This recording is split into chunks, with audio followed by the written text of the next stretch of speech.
Vamos a ir al texto de esta mañana que está en Juan capítulo 8, por favor. Juan capítulo 8. Vamos a abrir la palabra de Dios a partir del versículo 1. Todos lo van a leer. Los niños tomen sus Biblias también, porque hoy no tienen lección bíblica, pero acá está la lección bíblica. Esta va a ser, así que abran en Juan capítulo 8.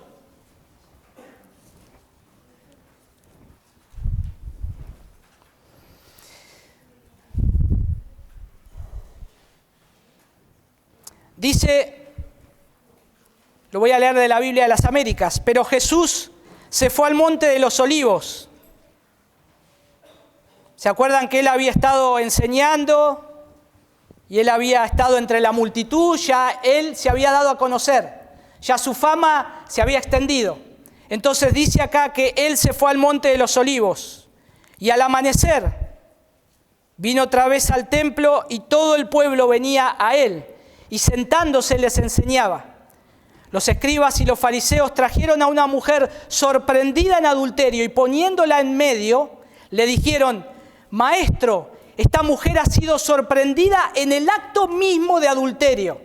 Y en la ley, Moisés nos ordenó apedrear a esta clase de mujeres. ¿Tú pues qué dices? Decían esto, probándole para tener de qué acusarle. Pero Jesús se inclinó y con el dedo escribía en la tierra.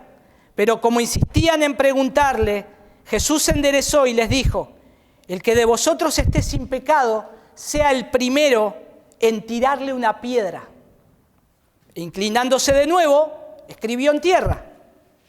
Pero al oír esto, se fueron retirando uno a uno, comenzando los de mayor edad, y dejaron solo a Jesús y a la mujer que estaba en medio. Enderezándose, Jesús le dijo: Mujer, ¿dónde están ellos? Ninguno te ha condenado. Versículo 11. Y ella respondió: Ninguno, Señor. Entonces Jesús le dijo: Yo tampoco te condeno. Vete, desde ahora en adelante no peques más. Oremos una vez más. Señor, gracias por tu palabra. Gracias, Señor, por permitirnos abrirla y poder leerla, tenerla delante de nuestros ojos. Te doy gracias, Señor, por la vida de aquellos que nos han traído tu palabra a esta nación. Nos han traído tu palabra, Señor, en nuestro idioma. Te damos gracias, Señor, por la vida de los mártires que dieron su vida para que tu palabra también siga siendo predicada. Y, Señor, unidos y atados a las cadenas de aquellos mártires, Señor, aquellos que pusieron en alto tu palabra, hoy nosotros estamos acá reunidos, Señor, en torno a tu palabra, Señor, que es bendita, que es soberana, que es todo suficiente, que es inerrante, Señor, y es alimento para nuestras almas. Aliméntanos en esta mañana, Señor. Abre nuestros ojos. Señor, que podamos ser como esa mujer que estaba en ese río escuchando, al borde del río, escuchando las palabras de Pablo. Ábrenos el corazón como Lidia, Señor, para estar atento a tu palabra. Te lo pedimos una vez más en el nombre de tu Hijo Jesús. Amén. Amén. Hoy no vamos a tener un mensaje del Día del Padre, pero sí vamos a tener un mensaje acerca de lo que todos los padres sufrimos, seguramente. Y vamos a hablar del drama del pecado. Del drama del pecado. Hermanos, si nosotros estamos acá porque Cristo nos salvó porque éramos pecadores y porque todavía seguimos luchando con el pecado.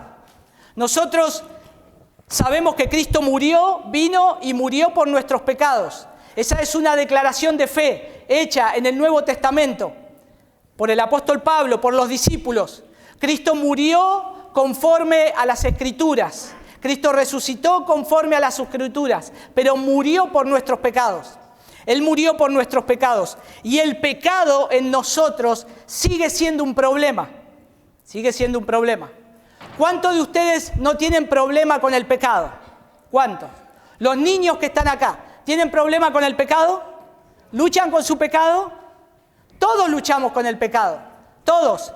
Les cuesta obedecer a papá y a mamá, les cuesta obedecer una orden. Cuando les dicen ponete las zapatillas, les cuesta obedecer. Y a nosotros los grandes también nos cuesta. Nos cuesta obedecer lo que el Señor dice en su palabra. Y el pecado entonces pasa a ser un drama. Pasa a ser un drama. Hay un dicho popular que se dice entre nosotros cuando surge algún inconveniente entre nosotros, que a veces involucran a terceros, y sobre todo cuando hay situaciones conflictivas que son difíciles de resolver. ¿Cuál es la frase que nosotros decimos? Es un drama. Lo que está viviendo es un drama, es un problemón. Pero generalmente utilizamos esta palabra. Es un drama. Están viviendo un drama. O es prácticamente algo que es difícil de solucionar.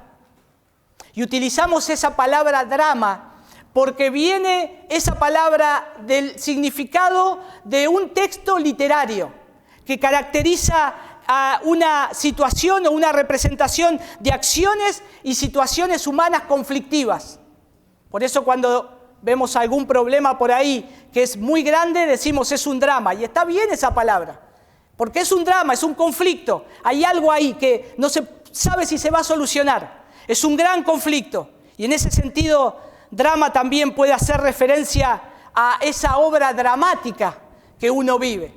Y nosotros vemos que a veces hay situaciones entre la familia que podríamos hacer 12, 13 o 50 temporadas de Netflix.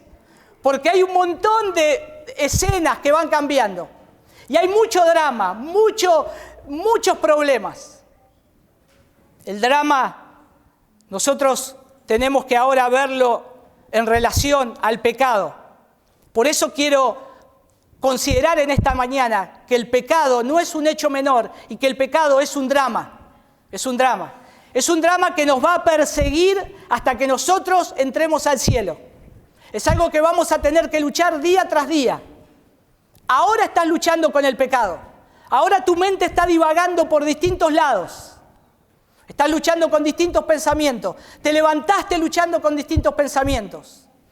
El pecado es un drama. Todos sabemos lo que es el pecado, lo que significa, lo que le costó a nuestro Señor, la muerte en la cruz.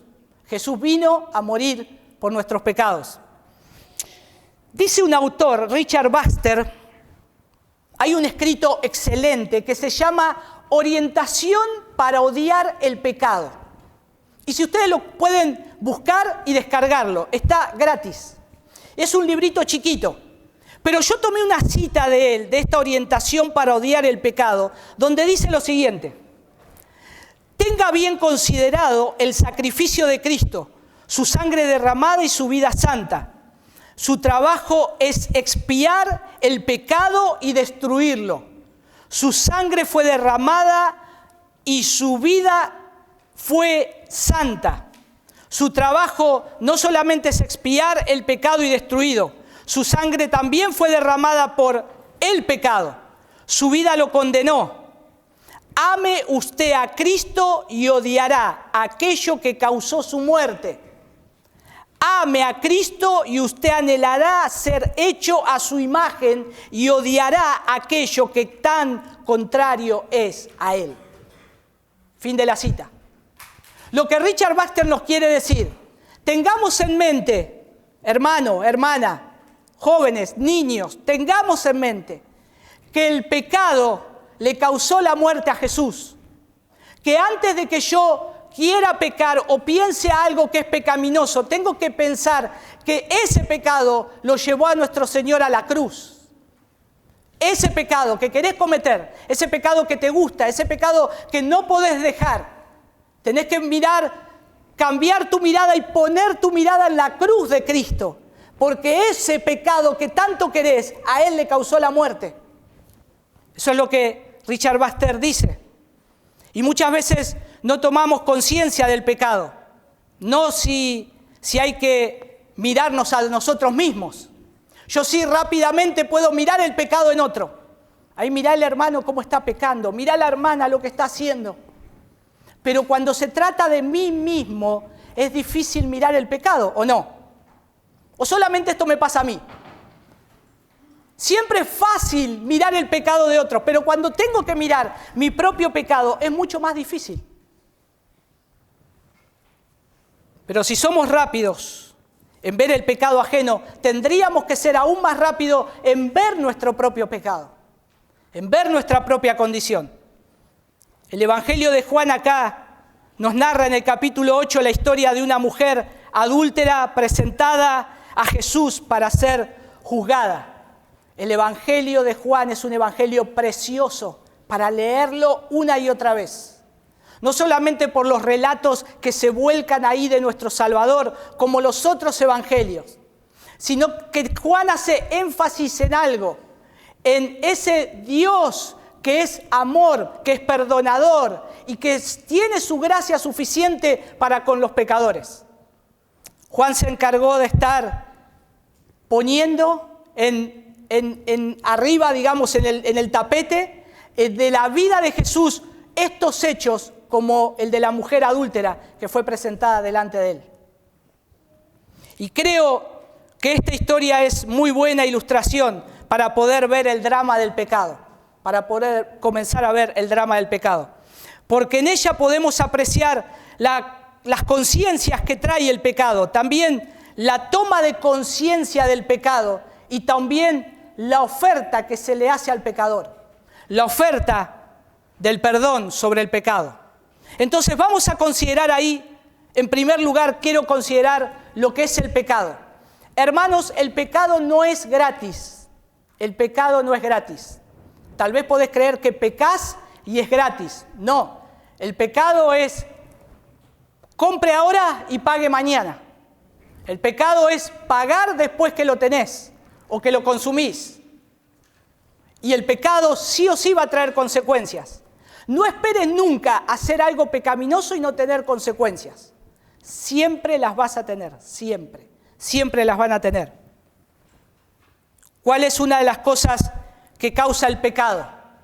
Daño. El pecado causa mucho daño. Hace muchos estragos en la vida. En la historia presente acá, Juan nos muestra ahí el pecado general del ser humano, porque queda ilustrado en el pecado de adulterio. A él le trae a una mujer en la cual dicen que la encontraron en el mismo acto de adulterio. Y no era mentira lo que había pasado, era verdad. Y acá estamos viendo algo acerca del pecado. El pecado te va a causar daño. El pecado va a salir a la luz. El pecado va a ser evidenciado. No podemos estar jugando con el pecado. El daño causado por este pecado resulta a las veces evidente, acá cuando Juan lo ilustra, porque dice que le traían a esta mujer los escribas y fariseos para querer matarla, para querer apedrearla. Ya vamos a ir un poquito más adelante en eso. Pero el pecado en nosotros, no en esta mujer adúltera que iba a conocer a Cristo, sino el pecado en el cristiano, el pecado rompe ese hilo santo de la comunión con Dios. No quiere decir que Dios no te va a escuchar más. Lo que quiero decir es que hay una comunión preciosa entre el cristiano y el Señor. Y que cuando nosotros pecamos voluntariamente, cuando nosotros coqueteamos con el pecado y cuando llevamos adelante el pecado, ese hilo santo de la comunión que tenés con Dios se corta. Algo tan precioso, una relación tan preciosa. Convirtiéndose mientras se vive en pecado en un estado constante de enfrentamiento rebelde contra el cielo. Por eso muchos, y hay muchos casos, si ustedes deben conocer, de hombres, mujeres que han pecado o se les ha advertido acerca de un pecado y han coqueteado con el pecado y han caído en pecado y se han alejado de la relación de Dios. Y a lo largo de los años han dado evidencia de que nunca más quisieron volver al Señor. Porque también deja evidenciado que no son del Señor. Que no son del Señor. El pecado entonces, mis hermanos, causa mucho daño. Mucho daño. Cuidado con jugar con el pecado. Cuidado con estar en lugares donde sabemos que no tenemos que estar. Cuidado con mirar cosas que no tenemos que mirar. Cuidado, todos nosotros, niños también, cuidado. Cuidado donde andan sus mentes. Cuidado de estar en lugares donde saben que son malos. Pensamientos malos. Porque eso es pecado. Y Jesús murió por esos pecados. Y hay perdón. Pero si siguen con esos pecados, el daño puede ser muy grave, muy grave. En segundo lugar, lo que podemos ver en nuestro texto de Juan capítulo 8, versículo 1 al 11, es que el pecado trae mucha vergüenza. Ustedes saben, o ustedes piensan que la mujer adúltera iba contenta donde estaba la multitud. El contexto es este, hermanos. Jesús, ya todos lo están siguiendo. Lo aman a Jesús. Y cuando se enteraron que él iba al templo, una multitud vino a verlo. Entonces, en ese momento que los escribas traen a esta mujer, había una gran multitud rodeando a Jesús. Y ustedes piensan que ella iba contenta. Yo soy la adúltera acá. Vengo, mírenme todos. No dice nada el texto, pero tampoco dice que iba contenta. Era un momento de humillación. Era un momento donde sabía que podía perder la vida. Era un momento donde causaba mucha vergüenza. Muchos pecados son ocultos. Y la vergüenza por el pecado queda supeditada a la mera conciencia del pecador. Como vamos a ver luego, cuando veamos más adelante la charla de Jesús con la mujer. Pero cuando uno peca, sabe él y su conciencia que está pecando, pero no lo revela. No le dice a nadie. Y está bien en esa condición, está supuestamente bien en esa condición. Pero el pecado de adulterio es de esa clase de pecado que una vez descubierto acarrea siempre una insigne vergüenza. Una gran marca de vergüenza.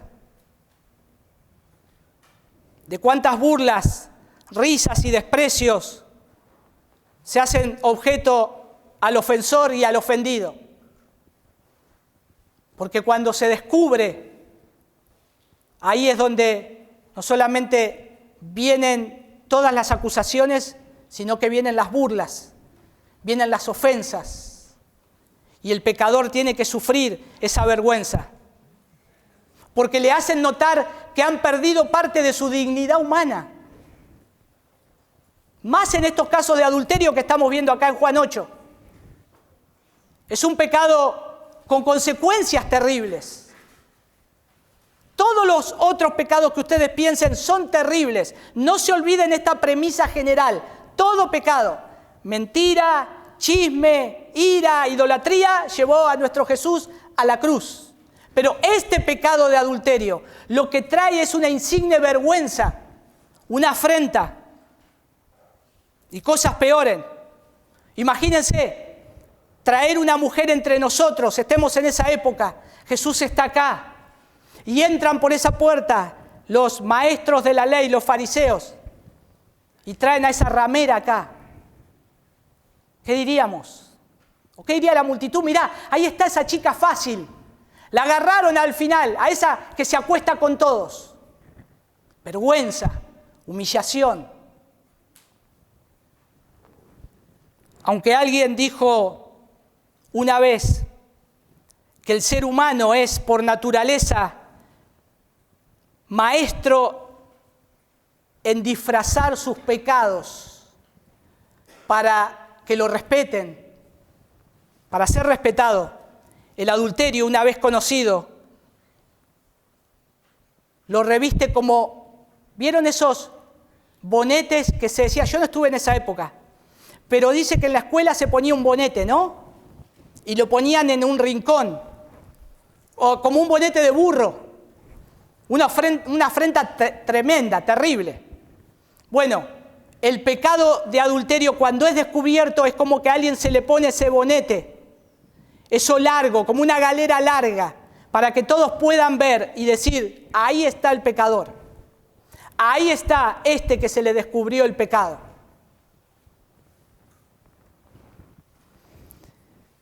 Las tentaciones sexuales en nuestros días hoy han ido increciendo o han ido cada vez peor por causa de la tecnología, por causa de tener tan fácilmente acciones para ver, fotos, videos. Y en nuestros días es un pecado muy recurrente, no solamente entre los jóvenes, sino entre los adultos. Pero cuando eso se descubre, ¿qué es lo que le causa al ofensor? Vergüenza, vergüenza. El pecado finalmente es atrapado. De alguna manera va a ser evidente. No podemos esconder nuestros pecados, hermanos. No los podemos esconder. Algún día van a salir a la luz, o por el hombre o por Dios. Van a salir a la luz. Lo otro que causa pecado, ¿qué causa el pecado? Castigo. A esta mujer adúltera la traen.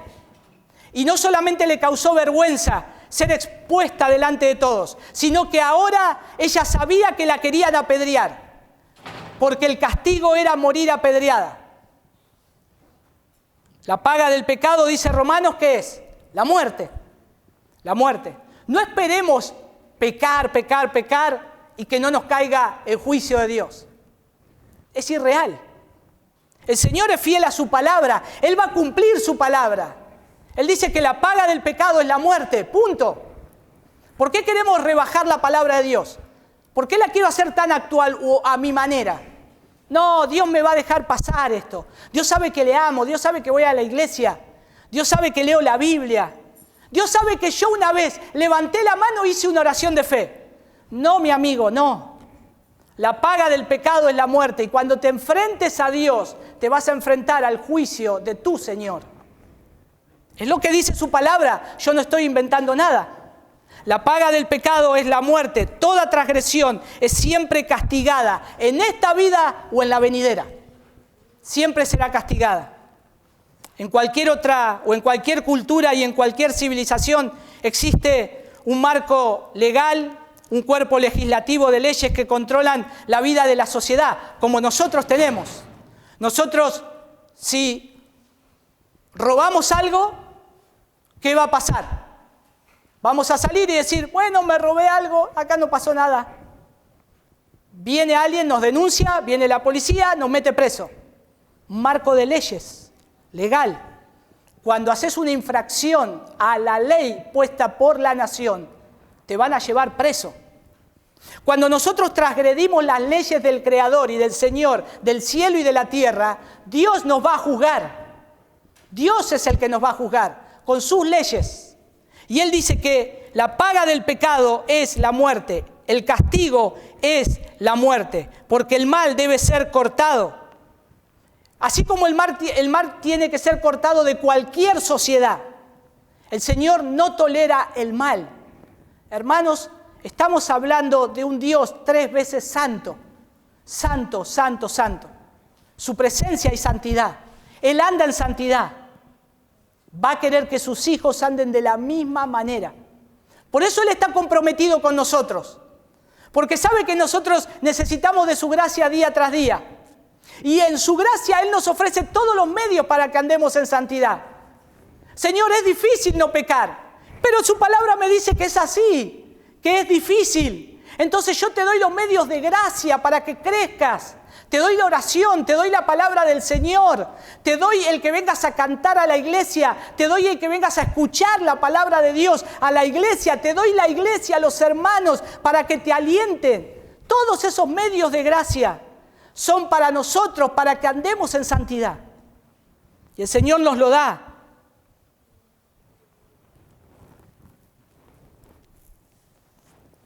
Nosotros vemos también que es algo propio del crimen que le corresponda un castigo, ¿no es cierto? Cuando vemos una injusticia, ¿qué decimos? Ojalá que no salga más. Esa persona tendría que morir. De la misma manera, el pecado, delante de los ojos de Dios. Hablemos ahora un poco de la conciencia del pecado. Vamos a hablar de la conciencia del pecado. ¿Cuál es la función de la conciencia? Si nosotros vemos el relato acá de la mujer adúltera, acontece un hecho imprevisto. Y nosotros vemos acá que los acusadores van a ser ellos mismos acusados. Miren lo que dice ahí. Jesús está sentado, le está enseñando a la multitud. Versículo 3.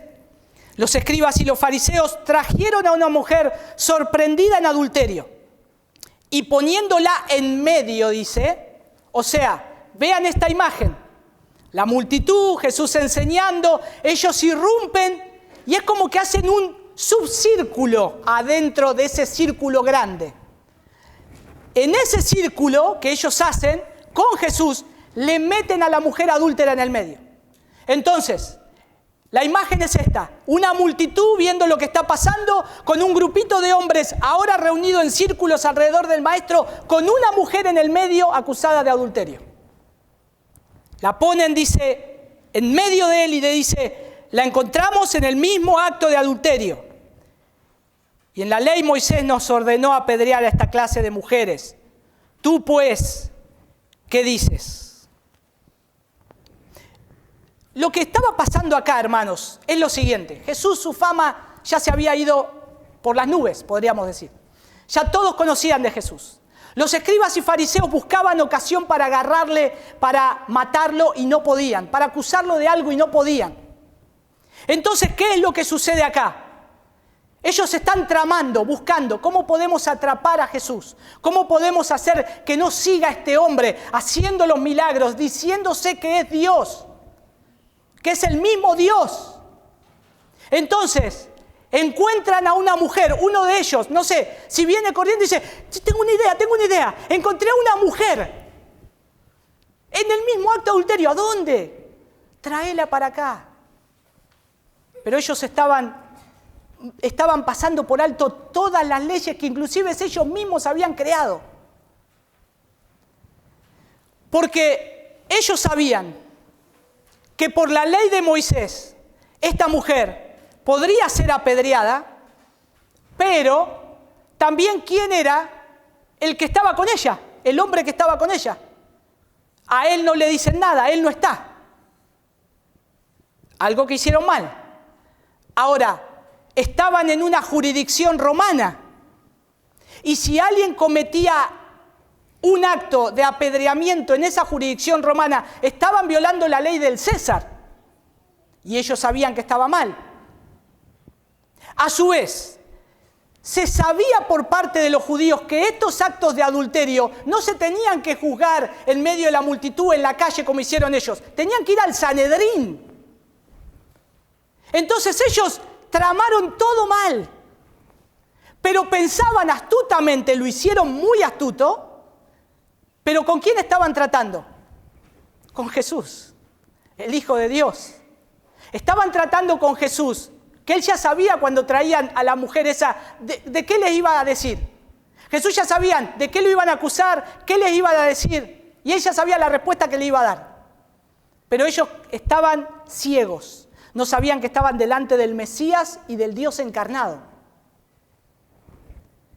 Entonces ellos le hacen esta pregunta para a ver si Jesús cae. Y entonces, cuando le dicen, versículo 5, en la ley de Moisés nos ordenó apedrear a esta clase de mujeres. ¿Tú pues qué dices? Porque ellos decían, si Jesús llega a decir que no, dejémosla libre, está transgrediendo la ley de Moisés. Hay que apedrearlo, es digno de muerte. Pero ahora si dice, está bien, apedréenla, está violando la ley del César, vamos corriendo y lo acusamos con el César. De alguna manera tiene que caer, pensaron ellos. Sin embargo, que Jesús estaba ahí, ya sabía, decía esto para probarle, para tener de qué acusarle, pero Jesús, ¿qué hace? Se inclinó y con el dedo escribía en tierra. ¿Qué escribía Jesús en tierra? No se sabe. No se sabe. Algunos dicen, no es fiable, algunos dicen que él escribía los nombres de estos hombres y sus pecados. Pero eso no es algo seguro. O que él estaba enumerando los pecados, escribiendo con el dedo. Pero la cosa es que Jesús se inclina y hace esto muy llamativo y empieza a escribir esos garabatos. y le dice, ¿qué hacemos? Y Jesús le dice, el que de vosotros esté sin pecado sea el primero en tirarle una piedra. Es una frase muchas veces dicha por nosotros, ¿no? Mayormente cuando queremos justificar un pecado de otro. El hermano se emborracha. Bueno, el que esté libre de pecado que tire la primera piedra. Ni entendemos el contexto, por qué lo dijo. Cuando Jesús dice esto, no está poniendo en menos el pecado, sino que está tratando ahora con la conciencia de los acusadores, porque él sabía que a la mujer la habían traído porque no tenían la intención de apedrearla, tenían la intención de matarlo a él. A ellos no le importaba la mujer en realidad. La mujer era como un chivo expiatorio, podríamos decir, o algo que tomaron para hacerse de un hecho que ellos realmente querían hacer. Ellos odiaban a Jesús. Y probablemente, tal vez, si Jesús hubiese dicho una barbaridad, ya la mujer hubiese salido despacito caminando y a Jesús lo hubiesen agarrado. A ellos no le importaba la mujer adúltera, a ellos le importaba Jesús, matar a Jesús. Sin embargo, todo lo que habían tramado al presentar a Jesús, a esa mujer, tomada en el mismo acto de adulterio, se les va a volver en contra. Porque no pudieron hacer caer en la trampa a Jesús. La conciencia en ese sentido que tiene el hombre para discernir moralmente si algo es bueno o es malo, está en nosotros. Está en cada uno de nosotros. La conciencia de estos hombres sabían que ellos no era el punto la mujer, sino que el punto era Jesús. Porque ahí lo dice Juan, dice, decían esto para probarle o probándole para tener de qué acusarle. O sea, no querían acusar a la mujer, querían acusar a Jesús. Esa habilidad de la conciencia o capacidad está puesta por Dios en todo ser humano, independientemente de su raza, sexo, origen, está puesta en el Señor. Todos tenemos esa conciencia. Todos sabemos cuando estamos por hacer algo malo, ¿no es cierto? Los chicos saben cuando están por hacer algo malo, se dan cuenta. Saben que le dijeron que no hay que ir a tal lado y quieren ir. Saben que le dijeron no prendas el televisor y tienen ganas de prenderlo y lo prenden cuando no está papá y mamá. Saben que no pueden agarrar un celular en tal hora y tienen ese deseo. La conciencia le está diciendo que hagan algo, pero a su vez que lo que están por hacer está mal. Pero ¿qué se hace cuando se avanza? Cuando se avanza, lamentablemente, hermanos, se comienza a poner un freno a la conciencia y se avanza con el pecado. Por eso en Romanos Pablo dice, teniendo cauterizada la conciencia. O sea, ellos pecan una y otra vez y ya la herida esa se cerró con el pecado adentro, entonces pecan y pecan y pecan. Cuidado porque Dios puso nuestra conciencia para alertarnos, para poner un freno y decir, pará, no hagas esto porque es pecado. No hagas esto porque está mal. La conciencia está puesta por Dios. La conciencia siempre está expuesta a reglamentos internos para establecer lo que está bien y lo que está mal. En el caso de los creyentes, nosotros tenemos la ley de Dios, los mandamientos del Señor. ¿Cuál es el estado de la conciencia entonces? El estado de la conciencia. Toda conciencia puede estar cauterizada, es decir, podríamos decir adormilada o, apagada, insensible a la hora de funcionar, que funcione correctamente. El estado de la conciencia está apagada, por lo que haremos bien en preguntas o en preguntarnos cuál es el estado de nuestra conciencia. Si hoy estás en un pecado recurrente, ¿cuál es el estado de tu conciencia frente a ese pecado? ¿Apagaste tu conciencia? ¿Le hiciste como una tecla clic a la conciencia para seguir pecando? ¿Cuál es el estado? En base a las normas que hemos propuesto seguir, sean las que sean, cuando las vulneramos, La conciencia nos advierte la conciencia, te dice que está mal lo que estás por hacer, te está diciendo que está mal, o puede que hayamos adormecido a tal punto la conciencia que ya nos enciende esa luz de alarma que necesitamos. ¿Puede ser eso? Que tenemos la conciencia tan adormilada que no se enciende ninguna alarma. Cuidado, hermanos, cuidado. El estado de la conciencia del hombre pecador, no regenerado por el Espíritu Santo, es de insensibilidad al pecado. No es sensible. No le podemos decir a alguien que no es creyente o que no ha sido transformado por la gracia de Dios, no hagas esto porque es pecado. Porque le gusta pecar, quiere pecar, le gusta ese estado. Cuando nosotros le decimos o le podemos decir a alguien que no ha sido salvado, mirá, no vayas a bailar, no escuches esta música, ¿qué le importa? Ya tiene la conciencia cauterizada, lo va a hacer y lo va a seguir haciendo, a menos que el Señor le cambie el corazón. Esa es la única manera en la cual se pueden ver todas las alertas. Cuando el Señor viene a nuestra vida, cuando el Señor nos transforma, cuando el Señor cambia nuestro corazón, se activan todas las alarmas de todo lo que está mal en nuestra vida.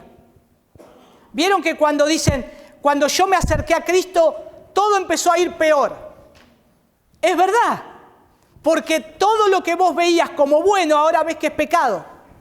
Y ahora no querés saber nada. Y el Señor te empieza a cambiar, el Señor te empieza a transformar, a regenerar. Es un mecanismo de alarma.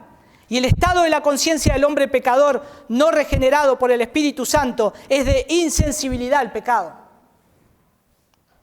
El pecador se hace cada vez más insensible al pecado, su transgresión de la ley o norma dada cada vez más. Del mismo modo que un ciego de nacimiento, le podemos decir, mirá qué precioso paisaje de estas montañas. No lo va a ver, está ciego. O le decimos a un sordo, escuchá esta melodía de Bach o de Mozart. Mirá qué preciosos tonos. No lo va a poder escuchar, está sordo. Del mismo modo, el pecador tiene la conciencia apagada. No puede ver, no puede ver. ¿Cómo es el estado de tu conciencia hoy? Estando en Cristo. Pero hay un despertar de la conciencia también. Lo que hizo Jesús cuando le hizo la pregunta a estos hombres fue despertarles la conciencia para que se den cuenta que lo que estaban haciendo no solamente no estaba bien, sino que al que estaban buscando ahora les dice lo que tienen que hacer. Y ellos dándose cuenta, ahí, porque Él solamente le dice estas palabras, el que de vosotros esté sin pecado, sea el primero en tirarle una piedra. Ellos sabían que por la ley romana no podrían apedrear, porque eran transgresores. Y por la ley de Moisés, ellos sabían que eran pecadores. Que eran pecadores. En esta historia Jesús obra ese despertar en la conciencia adormilada de esos judíos hipócritas. En primer lugar, con un repetido gesto, también eso de escribir en el suelo. Me gusta un texto del profeta Jeremías, cuando el Señor le dice algo interesante. Miren ahí en Jeremías 17:13. No quiero decir que Jesús escribió este texto, pero lo anoto porque me llamó la atención.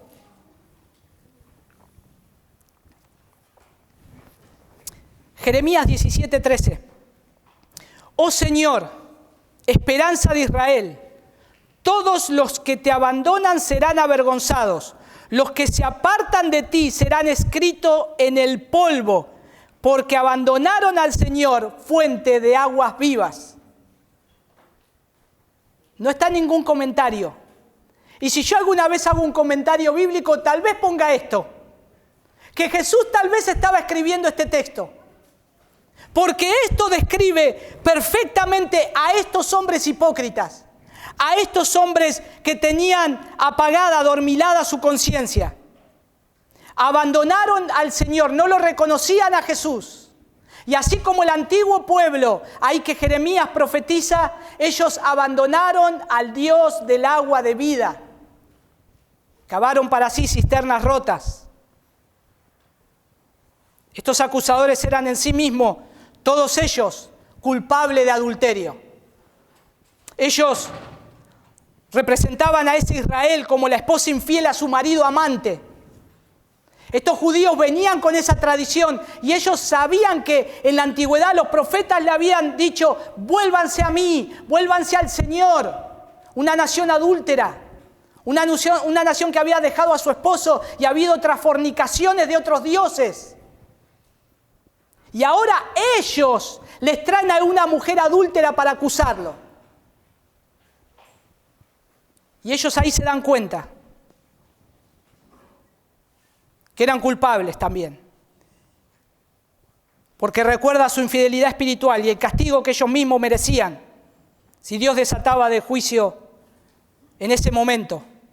Versículo 7, el que esté libre de pecado sea el primero en arrojar la piedra contra ella. Hermanos, qué precioso que es Jesús. Qué precioso que es Jesús. Todos los evangelios, cada relato de Jesús es digno de leerlo una y otra vez. Porque Jesús tenía, podríamos decir, estas salidas. Ahora los que estaban en problemas eran los que habían traído a la mujer, solamente con una frase. Ese es nuestro Señor. Solamente con estas palabras. ¿Cuántas enseñanzas podemos sacar de Él? No solo de estas palabras, sino también de algo que no quiero dejar de omitir, que está en los versos anteriores. De Jesús podemos aprender sus palabras, pero de Jesús también podemos aprender sus silencios. Sus silencios. Cuando le trajeron a esta mujer, estaban constantemente diciéndole: ¿qué hacemos? ¿Qué hacemos? ¿Qué hacemos, maestro? ¿Qué vas a hacer con esta mujer? ¿Qué hacemos? El énfasis en el versículo 6, cuando ellos insistían o cuando ellos le dicen, decía esto para probarle.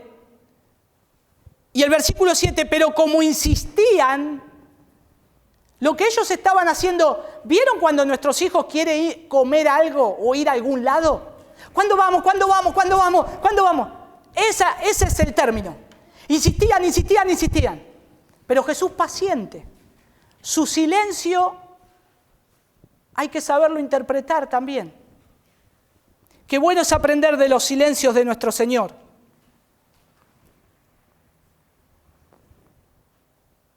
Fíjense, por la palabra de Cristo fue despertada sus conciencias, porque al oír a Jesús salieron del lugar todos y cuantos uno habían ido. Ahora noten esto, hermanos. Salieron todos en un orden. Miren lo que dice el texto. Al oír esto, se fueron retirando uno a uno, comenzando por los de mayor edad, y dejaron solo a Jesús y a la mujer que estaba en medio. ¿Qué quiere decir esto? ¿Por qué los de mayor edad? Bueno, vamos a hacer un sondeo acá, como el domingo pasado. ¿Cuántos tienen, no vamos a decir la edad, cuántos tienen de 40 para arriba? Levante la mano. Bien. ¿Cuántos tienen de 39 para abajo? Levanten la mano. Los chiquitos también. Josía, ¿cuántos tenés? ¿Vos, 41? Ahí está. Bueno, este último grupo que levantó la mano son menos pecadores que los que levantaron la mano antes. Porque llevamos muchos años más en este mundo. Y llevamos muchos años más luchando con el pecado. Y hemos cometido muchos más pecados que un niño. Y lo que representa es esto. Ellos se dieron cuenta, dice, saliendo desde el mayor. Porque ellos ahora dijeron, bueno, el mayor dijo, yo soy uno de los que más pecado tengo, permiso, me voy. Después fue otro mayor y otro en edad, hasta que los más jóvenes vieron que los mayores se habían ido porque todos tenían pecado. Y ellos decían, y nosotros también, se fueron. Por eso dice acá el texto, que salieron todos uno a uno, en orden, como una filita, tiqui, tiqui, tiqui, tiqui. ¿Cómo Dios despierta las conciencias, no es cierto?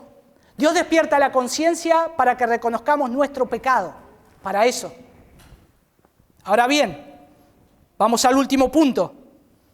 La conciencia, el pecado, pero ¿qué necesitamos? La gracia del Señor, ¿no es cierto? Si solamente exaltamos el pecado, todo lo malo, y no hay gracia, no es el Evangelio. El Evangelio es Dios. El Evangelio es que Cristo murió por nuestros pecados. El Evangelio es que Dios vino a salvarnos de nuestros pecados. Y acá está la gracia y el perdón. Versículo 10. Ahora la escena, ¿quién quedó? Nuevamente, la multitud mirando todo, pero ahora en el medio queda Jesús y la mujer adúltera. Versículo 10, enderezándose Jesús le dijo, mujer, ¿dónde están todos ellos? Ninguno te condenó. O sea, ella sabía que había sido traída para un juicio. Pero ahora Jesús, utilizando eso mismo que ellos querían hacer, utiliza esta palabra y les dice, ¿dónde están los que te querían condenar? Ninguno de ellos te condenó. No están. Versículo 11. Y ella respondió, ninguno, Señor. Ahora esta mujer adúltera, esta mujer que había transgredido la ley del Señor, esta mujer que había ofendido al Señor, ahora reconoce a Jesús como su Señor. Ahora sabe que Él es el Salvador. Pero noten lo que dice acá. Jesús le dijo, yo tampoco te condeno. Pero le hace una advertencia. Vete y no sigas pecando. Jesús sabía que esta mujer era adúltera.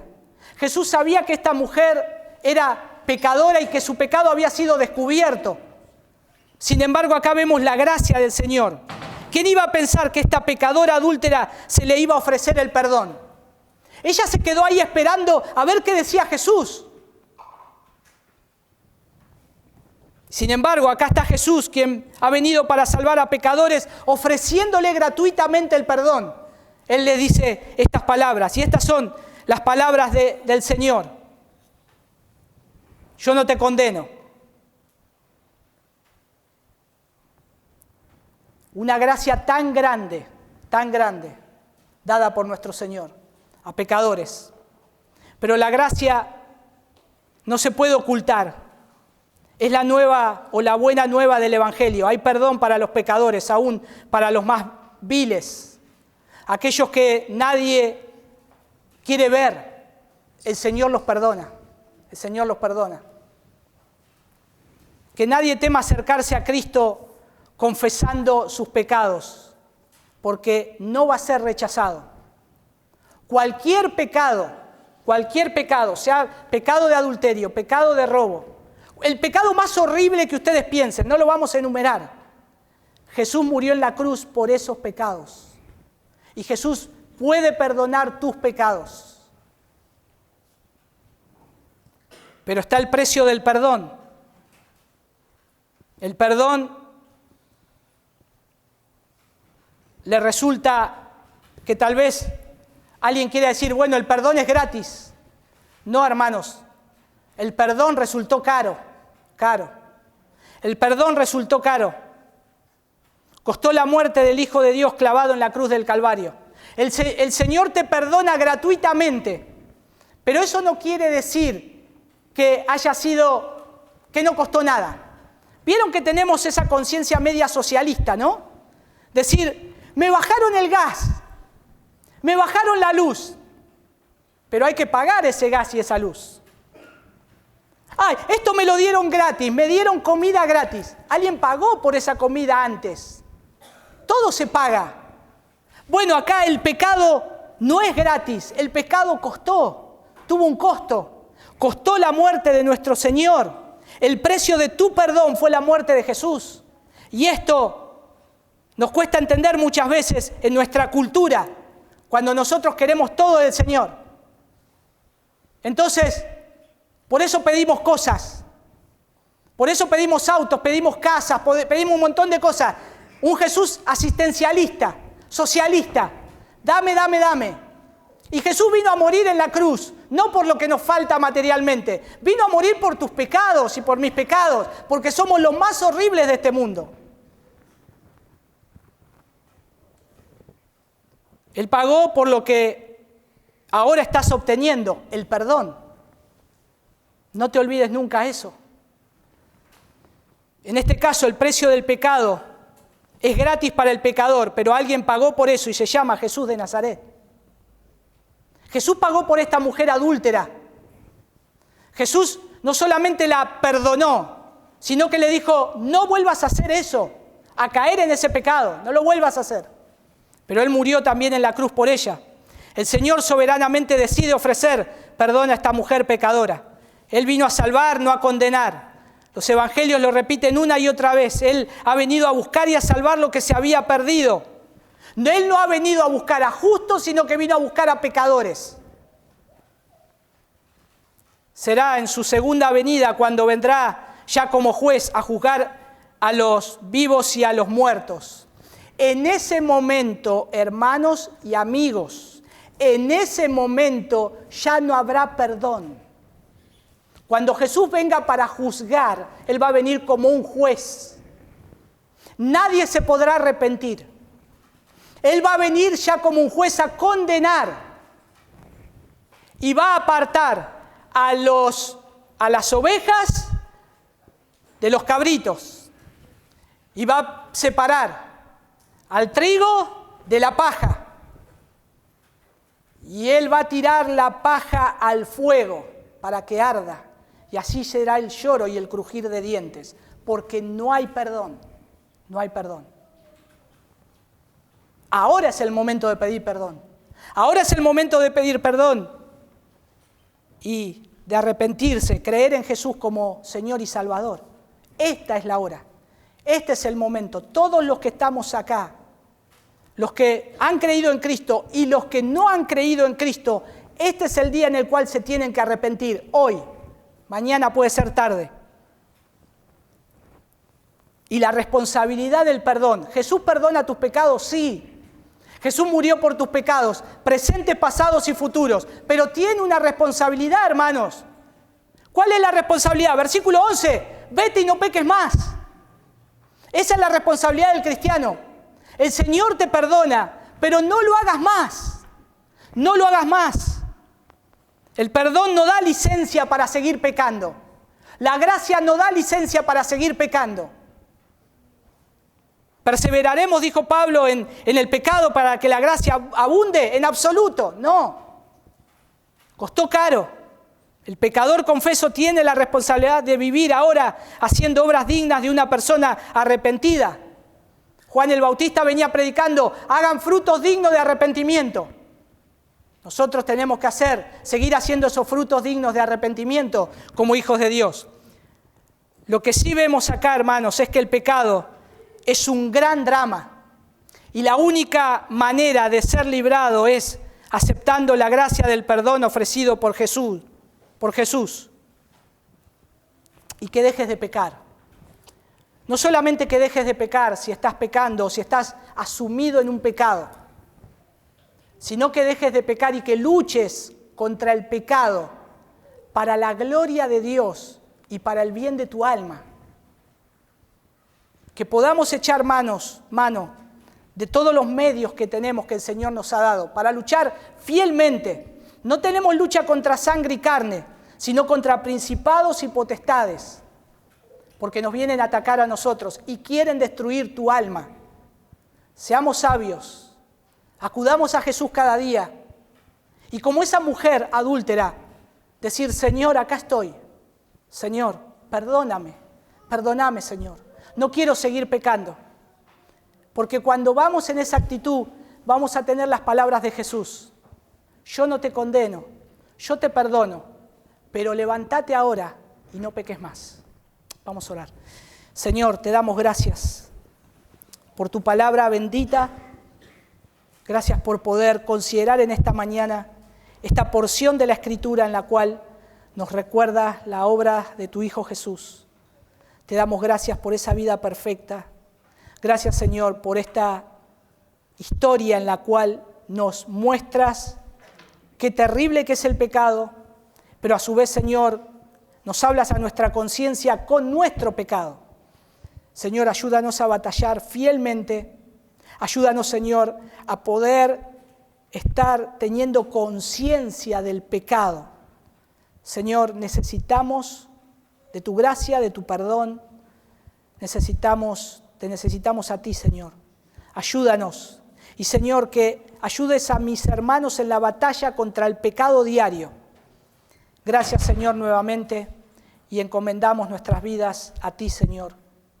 En el nombre de tu Hijo Jesús. Amén.